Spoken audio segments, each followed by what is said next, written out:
3 రోజుల నుంచి రకరకాల సర్వేలు వస్తున్నాయి. సర్వేలు అన్నింటిలో కూడా కాంగ్రెస్ పార్టీ వెనకబడినట్టుగా కనిపిస్తుంది. బీఆర్ఎస్ టాప్లో ఉన్నట్టుగా కనిపిస్తుంది. ఇక్కడ బీఆర్ఎస్ ఇలా కొత్త టాప్ ఉండేది ఏముండదండి.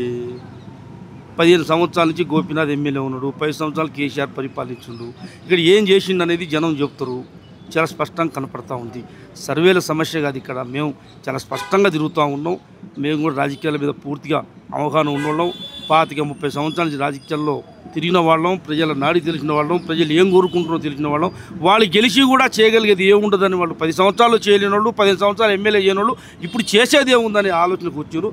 చాలా తెలివివంతులు, జుబ్లీహిల్స్ ఓటర్లు. అయితే కిషన్ రెడ్డి గారేమో మాకు భయపడే అజరుద్దీన్కి మంత్రి పదవి ఇచ్చారు. అజరుద్దీన్కి మంత్రి పదవి ఇవ్వడం వల్ల బీజేపీకి లాభం జరుగుతుంది, బీజేపీ గెలవబోతుంది, కాంగ్రెస్ భయపడుతుందని బీజేపీ వాళ్ళు మాట్లాడుతున్నారు. కాంగ్రెస్ పార్టీ భయపడుతుందండి.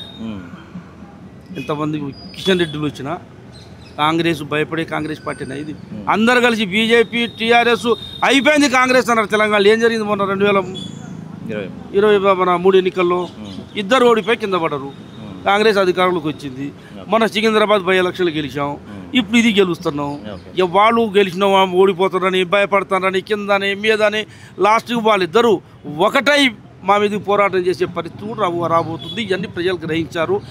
ఖచ్చితంగా కాంగ్రెస్ పార్టీ, నవీన్ యాదవ్ యువకుడు, జనంలో ఉన్నోడు, ఆ పదవులు ఉన్నా లేకున్నా, ఎమ్మెల్యే గెలిచినా గెలవకున్నా, పార్టీ టికెట్ ఇచ్చినా ఇవ్వకున్నా ప్రజల పక్షాన 15 సంవత్సరాల నుంచి 20 సంవత్సరాల నుంచి వాళ్ళ నాన్న కానీ ఈయన కానీ ప్రజల్లో ఉన్నారు. నేను చిన్న చిన్న కొట్లన్నీ అడిగినా వాళ్ళు ఖచ్చితంగా కాంగ్రెస్ పార్టీ ఓటేస్తాం సార్. మేము సన్నబియ్యం తింటున్నాం ఇక్కడ, మేము కరెంటు బిల్లు కట్టుకొని ఉంటున్నాం. మేము గ్రామాల నుంచి వచ్చిన వాళ్ళం. గ్రామాల్లో పోతే టికెట్టు బస్ టికెట్లు లేవు మాకు. ఖచ్చితంగా మాకు డబుల్ బెడ్రూమ్లు వస్తాయని చెప్పి ఆశతో ఉన్నారు వాళ్ళు.